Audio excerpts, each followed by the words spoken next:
Aujourd'hui, on va parler du syndrome de l'imposteur. Donc déjà, qu'est-ce que c'est? C'est un sentiment persistant et souvent irrationnel d'être un imposteur et de ne pas mériter ses réalisations malgré les preuves objectives de ses compétences et de son succès.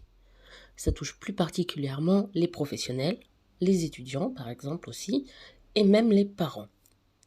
Qu'est-ce qui peut causer ce sentiment? De mauvaises expériences passées par exemple, si tu as déjà été dévalorisé par d'autres personnes, les pressions culturelles et sociales qui peuvent nous donner l'impression qu'on ne fournit jamais assez d'efforts, que ce qu'on fait n'est jamais assez bien. Le perfectionnisme qu'on peut avoir naturellement, qui fait qu'on n'est jamais pleinement satisfait de ce qu'on fait.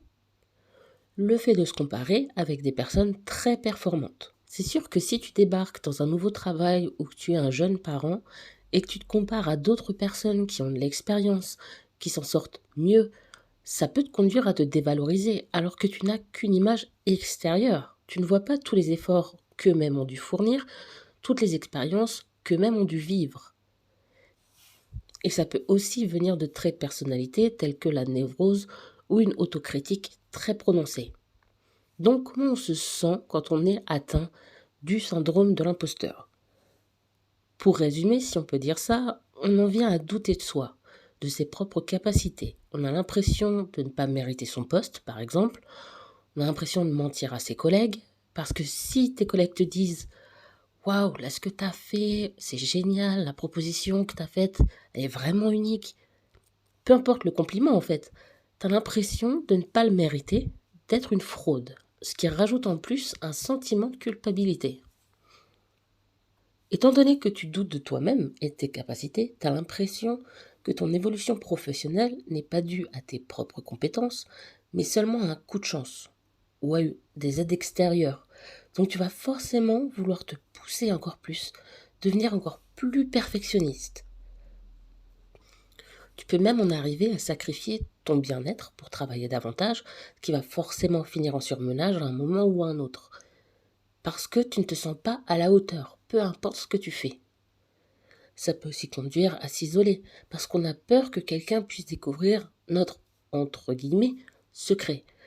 Parce qu'on se dit, si les gens sont trop proches de moi, ils vont se rendre compte qu'en fait, l'image qu'ils ont de moi est biaisée, que je ne suis pas aussi méritant qu'ils le pensaient, que j'ai pas les compétences qu'on m'attribue, etc.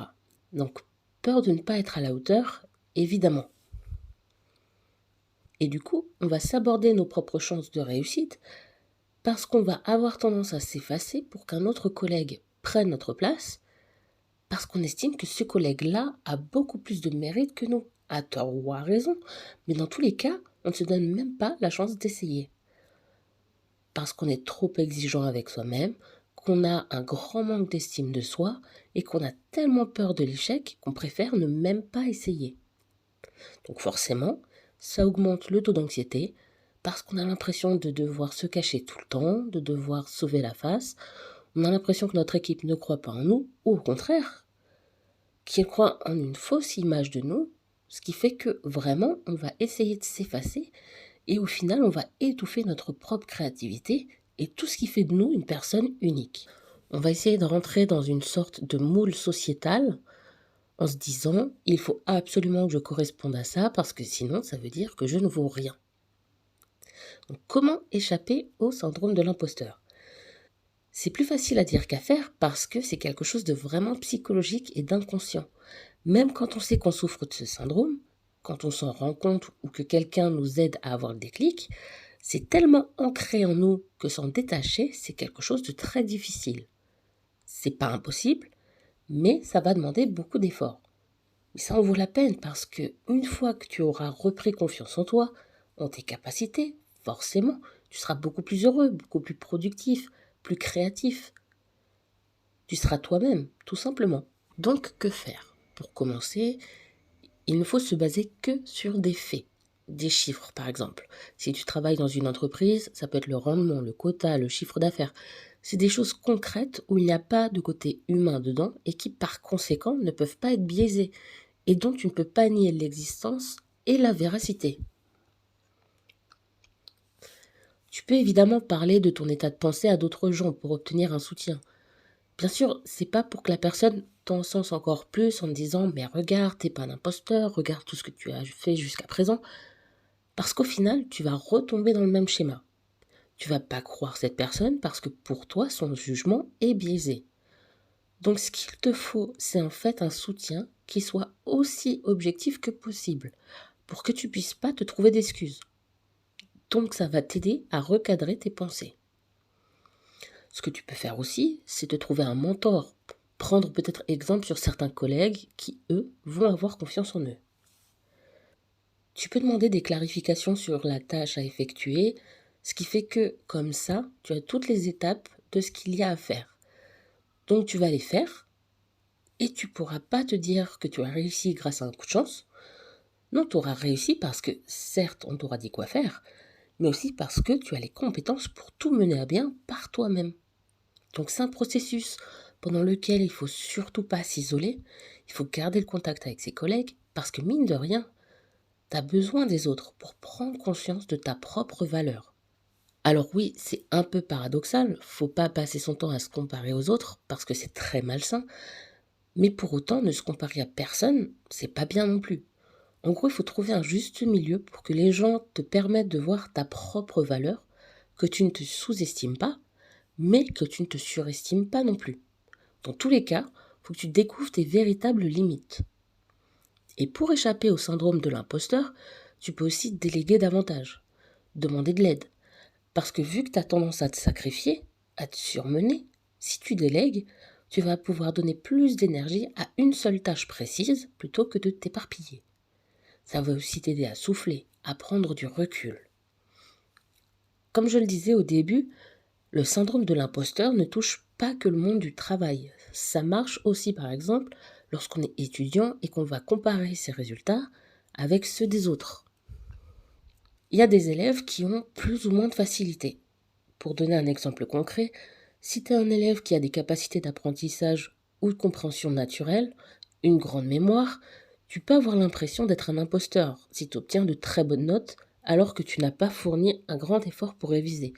Tandis qu'un de tes camarades a travaillé pendant des heures et qu'il a eu des notes moins bonnes que toi.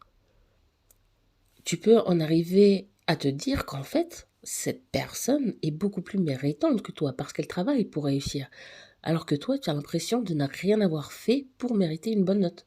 Tu peux penser que c'est injuste pour elle. Alors que si, c'est juste que tout le monde est différent, chacun a une façon différente d'assimiler les connaissances, a ses propres capacités naturelles, et ça, tu n'y peux rien. C'est pour ça que se comparer n'est pas toujours une bonne chose, parce que s'il faut vraiment te comparer, il faut le faire bien. Donc il faut te comparer avec quelqu'un qui a les mêmes capacités que toi, les mêmes compétences, quelqu'un qui est à ton niveau. Sinon, ça ne sert à rien. Et c'est pareil pour les parents qui peuvent avoir l'impression de ne pas en faire assez ou au contraire d'en faire trop. Tu peux voir des parents qui vont réussir à gérer une crise de leur enfant en 10 secondes, alors que toi, t'as beau essayer toutes les techniques que tu connais, ton enfant continue de chouiner pendant une demi-heure. Forcément, tu vas te sentir nul. Tu vas te dire qu'en fait, ce parent est incroyable alors que toi, t'arrives pas à gérer ton enfant. Dans ce cas-là, ce que tu oublies, c'est le facteur extérieur à toi-même, c'est-à-dire l'enfant. Tu peux avoir les meilleures intentions du monde, une bonne expérience, avoir demandé des conseils, avoir des capacités naturelles à calmer un enfant. Il n'empêche qu'un enfant, c'est une autre personne. Et s'il n'est pas décidé à t'écouter, à se calmer pour telle ou telle raison, ça ne veut pas forcément dire que c'est ta faute et que tu es un mauvais parent. Tout comme inversement, tu peux avoir l'impression d'être un imposteur et te dire bah moi j'ai de la chance parce que j'ai un enfant en or, il pleure jamais, il fait pas de caprice. J'ai une amie à moi qui est en galère et elle me demande des conseils, mais je sais pas quoi lui dire parce que j'ai l'impression de rien faire de spécial. Eh bien une fois de plus, ce sont tes capacités naturelles qui ont pris le dessus. C'est-à-dire que déjà, pour comparer, il faut voir le comportement des enfants. Si tu as un enfant qui est très calme, mais que ton ami a un petit monstre, forcément ça va pas demander les mêmes capacités et compétences en tant que parent. Et en plus, tu peux avoir des compétences naturelles que l'autre personne n'a pas.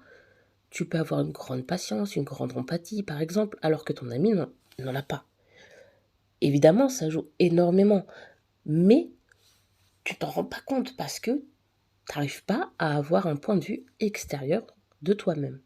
Donc une fois de plus, tu vas te dire Mais non, c'est juste que j'ai de la chance parce que mon enfant est calme, ça n'a rien à voir avec moi. Ah oui, peut-être qu'il y a une partie de son caractère qui fait qu'il est comme ça. Mais il y a aussi son éducation qui a joué. Inconsciemment, tu lui as inculqué des valeurs aussi. Donc c'est ta réussite personnelle. Il n'y a aucune imposture là-dedans, c'est juste toi tel que tu es. Et en fait, c'est ça. Pour vraiment échapper au syndrome de l'imposteur, il faut accepter que tu es capable de réaliser des choses par toi-même, que tu as des capacités, des compétences et que tu mérites les compliments qu'on peut te faire. Alors c'est très dur de recevoir des compliments parce que je pense que c'est quelque chose dont on n'a pas forcément l'habitude. Tu peux te sentir gêné à cause de ça, peut-être même penser que la personne ne te complimente pas gratuitement, mais parce qu'elle attend quelque chose de toi en retour. Il faut réussir à te dire qu'en fait, que tu sois d'accord avec le compliment ou pas, il faut l'accepter et te l'approprier. Il faut éprouver de la gratitude et t'en servir pour continuer à être toi-même et à réussir naturellement.